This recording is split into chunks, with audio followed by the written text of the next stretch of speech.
একজন খ্যাতনামা আইনজীবী, জিতেছেন অসংখ্য মামলা, সমাজের উচ্চ পর্যায়ে যার নাম সবার মুখে মুখে, কিন্তু আজ তিনি দাঁড়িয়ে আছেন নিজের বাবার জানাজায়, চোখের কোণে পানি, মন ভেঙে চুরমার। ইমাম সাহেব তাকবীর দিলেন, সবাই দোয়া পড়তে লাগলেন, কিন্তু এই বড় মাপের শিক্ষিত ব্যক্তি হঠাৎ হাউমাউ করে কাঁদতে লাগলেন। কিন্তু কেন, তা জানতে হলে দেখতে থাকুন সম্পূর্ণ ভিডিওটি। একজন বিশিষ্ট আইনজীবীর ইন্তেকালের পর তার জানাজার নামাজ অনুষ্ঠিত হচ্ছে। এলাকার বিশিষ্টজন থেকে শুরু করে সাধারণ মানুষ সবাই জানাজায় অংশ নিতে এসেছেন। মরহুমের বড় ছেলে একজন খ্যাতনামা অ্যাডভোকেট, তিনিও জানাজায় উপস্থিত। ইমাম সাহেব প্রথম তাকবীর দিলেন, সকলে হাত তুলে তাকবীরে তাহরিমা বললেন।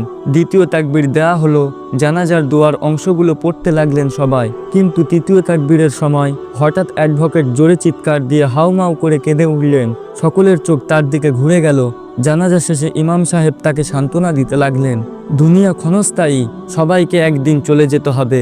আপনার বাবা ভালো মানুষ ছিলেন, ইনশাল্লাহ তিনি জান্নাত পাবেন, আপনি ধৈর্য ধরুন। কিন্তু অ্যাডভোকেট সাহেব চোখের পানি মুছে বললেন, হুজুর, আপনি মনে করছেন আমি বাবার মৃত্যুতে কাঁদছি? না, আমি এই কারণে কাঁদিনি। ইমাম সাহেব ও আশেপাশের লোকজন জিজ্ঞেস করলেন, তাহলে কেন কেঁদেছেন? তিনি কাঁপা কণ্ঠে বললেন, আমি এত বড় শিক্ষিত মানুষ, আমার নামে বড় বড় ডিগ্রি আছে, অনেক জটিল মামলা লড়েছি, জিতেছিও, কিন্তু আজ বাবার জানাজায় দাঁড়িয়ে আমি উপলব্ধি করলাম আমি জানাজার নামাজের দোয়াটাই পড়তে জানি না।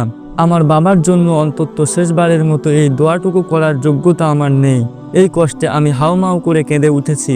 এরপর তিনি সবাইকে উদ্দেশ্য করে বললেন, আপনার সন্তানদের উচ্চশিক্ষায় শিক্ষিত করুন, তবে তার আগে দিনই শিক্ষা দিন। কারণ ডাক্তার, ইঞ্জিনিয়ার, উকিল হওয়া দরকার, কিন্তু জানাজায় দাঁড়িয়ে নিজের বাবার জন্য দোয়াটুকু করতে না পারার চেয়ে বড় ব্যর্থতা আর কিছু হতে পারে না। আল্লাহ আমাদের সবাইকে দিনই শিক্ষা অর্জন করার তৌফিক দান করুন, আমিন।